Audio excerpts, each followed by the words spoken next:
Hey, what's up guys, Will here for GSM Arena.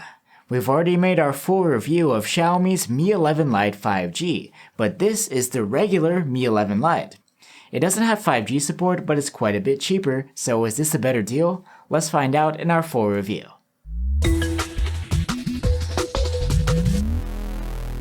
As the name suggests, the Mi 11 Lite and the Mi 11 Lite 5G are almost the same phones.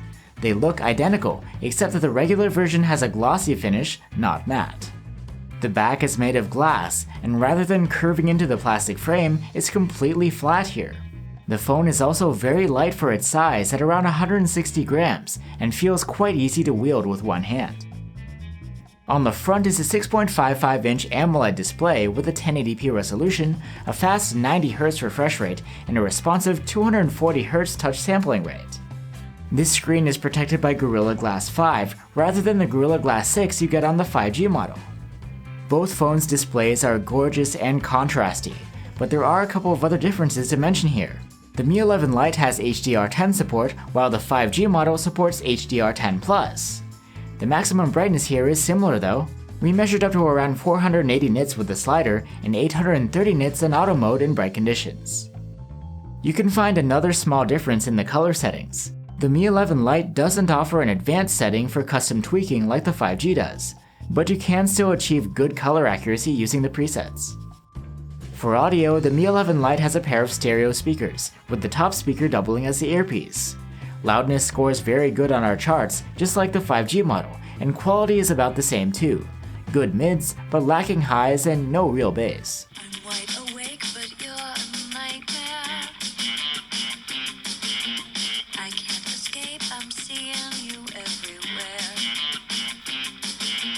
You won't find a 3.5mm jack on either version of the Mi 11 Lite. You'll need to plug in traditional headphones using a dongle or connect wirelessly. And waking up and unlocking the phone can be done using a side-mounted fingerprint reader, which is super fast and responsive. Alright, now it's time to go over the major difference between the Mi 11 Lite and the Mi 11 Lite 5G, the chipset. The Mi 11 Lite runs on a Snapdragon 732G chipset, which is built on an 8nm process. It's the same that you'd find within the Redmi Note 10 Pro or the Poco X3 NFC. Performance here is pretty good. It sits around the middle of the charts for this year's popular mid-rangers, and the thermals are great here too. The overall performance doesn't hold a candle to the Snapdragon 780 inside of the Mi 11 Lite 5G, which is the most powerful Snapdragon 700 series chip you can get right now. But this shouldn't really matter unless you're into heavy gaming. And while there's no 5G connectivity here, unless those networks are available where you live, you wouldn't miss it. The interface of the Mi 11 Lite is MIUI 12 over Android 11. It's a straightforward UI that we've seen on all of Xiaomi's recent phones, including the Mi 11 Lite 5G. One of the more notable features you'll get here is an IR blaster, which allows you to use the phone as a remote control. And you get 64 or 128 gigs of storage on board, which is expandable through microSD, as well as NFC support. Let's get into the battery. The Mi 11 Lite has a 4250 mAh power pack, just like the 5G version, and while it scored a little bit lower than the 5G in our tests, a 100-hour endurance rating is still great. There's a bundled 33-watt charger, and charging speed is absolutely the same as the Mi 11 Lite 5G. Now onto the cameras. On the back, there's a 64MP quad Bayer main cam, an 8MP ultra-wide-angle cam, and a 5MP telemacro cam which has autofocus. Photos from the main cam come out in 16MP by default, and they are stellar for this class.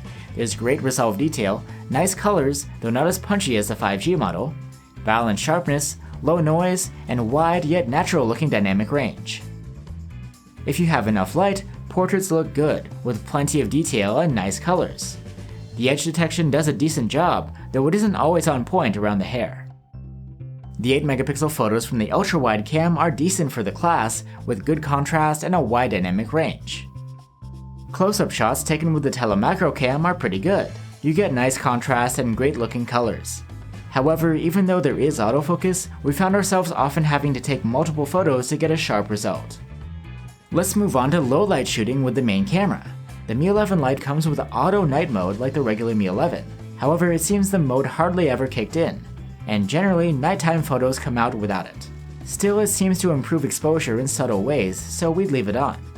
Overall, low-light photos look very good for the class, with balanced exposure, true-to-life colors, and low noise. There's a decent amount of detail, but it's not flagship level. You can also force the dedicated night mode, which takes about 2 to 3 second exposures.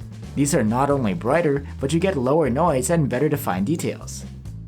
With the ultra-wide camera at night, the photos are dark, noisy, and soft. Turning on night mode gives you a more usable result, with brighter exposure and wider dynamic range. However, these are still quite soft overall. Selfies are taken with a 16 megapixel front-facing cam, as opposed to the 20 megapixel one on the 5G version.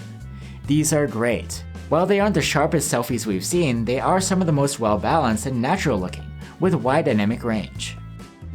Video can be shot with the main camera and up to 4K at 30 FPS, and the quality here is excellent. There's a ton of detail, spot-on sharpness, low noise, nice colors, and wide dynamic range. And there's support for EIS too. The ultra-wide records 1080p videos, and these are okay for this class. The footage is sharp, maybe even a bit over-sharpened, and colors are true to life. The contrast and dynamic range are okay too. Just like the flagship Xiaomi Mi 11, the Lite version supports special video modes you can play around with. These include Magic Zoom, Slow Shutter, Time Freeze, Night Mode Time-Lapse, and the Inception-like Parallel World. So that's the Xiaomi Mi 11 Lite. You get an elegant glass design, a nice looking 90Hz AMOLED, loud stereo speakers, great battery life and fast charging, and excellent photo and video quality from the main cam. This is what you would get out of the 5G version too, but the difference is that here you're missing the high-powered chipset. So you lose out on the performance, but at the same time you save some money. Normally I would recommend the Mi 11 Lite if you're not a gamer and you don't need all of that power under the hood. However, in this price range you can find other phones from Xiaomi that offer more competitive specs, and not just with the chipset, so you might want to consider those as well. Thanks for watching guys, stay safe and see you on the next one.